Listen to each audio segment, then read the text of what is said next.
हिंदुस्तान में जो वोटर चोरी हो रही है उसको रोकने का काम कीजिए। चुनाव आयोग और विपक्षी दलों के बीच एसआईआर को लेकर चल रही जंग अब एक नए मोड़ पर पहुंच गई है। सूत्रों के मुताबिक विपक्ष मुख्य चुनाव आयुक्त के खिलाफ महाभियोग प्रस्ताव लाने की तैयारी में। अभी तक ऐसा कभी कुछ नहीं हुआ, लेकिन अगर ऐसा होता है तो ये देश के इतिहास की बड़ी घटना बन जाएगी।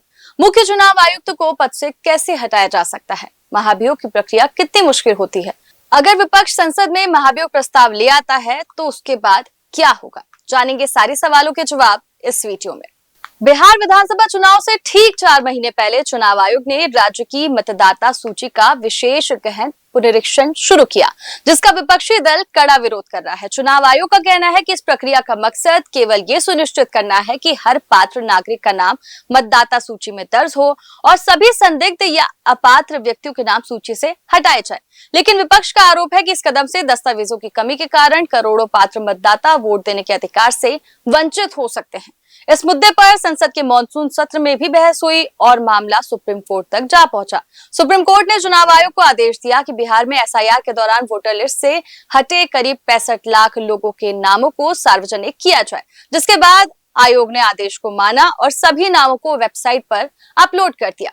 लेकिन मुद्दा यही नहीं थमा। कांग्रेस ने वोट चोर अभियान से लेकर वोटर अधिकार यात्रा निकाल दी। राहुल गांधी ने गंभीर आरोप लगाए कि बीजेपी वोट चोरी कर रही है और इसमें चुनाव आयोग उसका साथ दे रही है। इसे लेकर चुनाव आयोग ने प्रेस कॉन्फ्रेंस की, जिसमें ज्ञानेश कुमार ने कहा था कि पीपीटी प्रेजेंटेशन में दिखाया डेटा हमारा है ही नहीं। वोट चोरी का आरोप झूठा है और इससे ना आयोग डरता है ना ही मतदाता। चुनाव आयोग निडर और निष्पक्षता से काम करेगा। बिना राहुल गांधी का नाम लिए उन्होंने कहा कि वोट चोरी के आरोपों पर हलफनामा दे या देश से माफी मांगे। 7 दिन में हलफनामा नहीं मिला तो आरोपों को निराधार समझा जाएगा। इसी के बाद से खबर आने लगी कि विपक्ष मुख्य चुनाव आयुक्त के खिलाफ संसद में महाभियोग प्रस्ताव ला सकता है। कांग्रेस का कहना है कि पार्टी जरूरत पड़ने पर सभी लोकतांत्रिक तरीकों का इस्तेमाल करने के लिए तैयार है। हालांकि अभी तक इस पर कोई भी औपचारिक ऐलान नहीं हुआ है, लेकिन मुख्य चुनाव आयुक्त को पद से हटाना संवैधानिक रूप से जटिल और कठिन होता है। ये ठीक सुप्रीम कोर्ट और हाईकोर्ट के जजों को पद से हटाने की प्रक्रिया जैसा ही होता है। संविधान के अनुच्छेद 324(5) में इसका प्रावधान है। प्रक्रिया संसद में शुरू होती है। प्रस्ताव लोकसभा या राज्यसभा किसी भी सदन में पेश किया जा सकता है। इस प्रस्ताव को लोकसभा में कम से कम 100 सांसदों और राज्यसभा में कम से कम 50 सांसदों के हस्ताक्षर के साथ पेश किया जाना जरूरी है। हालांकि इस पूरी प्रक्रिया को महाभियोग की जगह हटाने की प्रक्रिया कहा जाता है।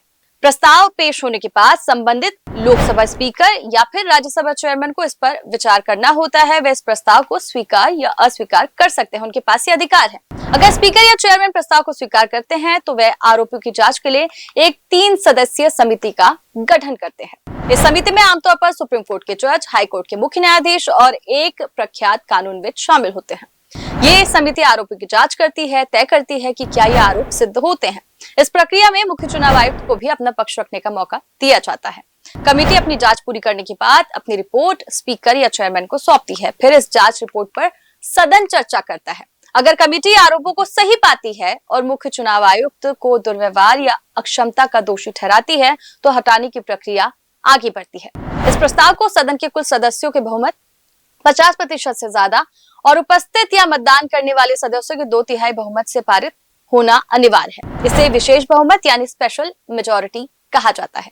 एक सदन में प्रस्ताव पारित होने के बाद इसे दूसरे सदन में भेजा जाता है। दूसरे सदन में भी उसे विशेष बहुमत से पारित होना जरूरी है। दोनों सदनों में प्रस्ताव पारित हो जाने के बाद इसे राष्ट्रपति के पास भेजा जाता है। संसद की ओर से प्रस्ताव पारित हो जाने पर राष्ट्रपति मुख्य चुनाव आयुक्त को पद से हटाने का आदेश जारी कर सकते हैं। खास बात यह है, इस पूरी प्रक्रिया का एक ही सत्र में होना बेहद जरूरी है।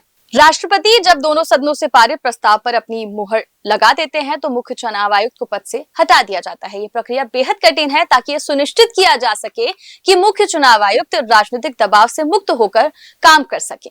अब तक भारत में किसी भी मुख्य चुनाव आयुक्त को इस प्रक्रिया के माध्यम से हटाया नहीं गया, जो इस पद की गरिमा और स्वतंत्रता को दर्शाता है। बहरहाल देखना होगा वोट चोरी को लेकर चुनाव आयोग बनाम विपक्ष की ये लड़ाई का अंत क्या होता है। आपकी राय कमेंट सेक्शन में देना ना भूले। वीडियो को लाइक शेयर जरूर करें। चैनल चौथा खंबा को सब्सक्राइब कर ले। आपसे मुलाकात होगी अगली वीडियो में। तब तक के लिए नमस्कार।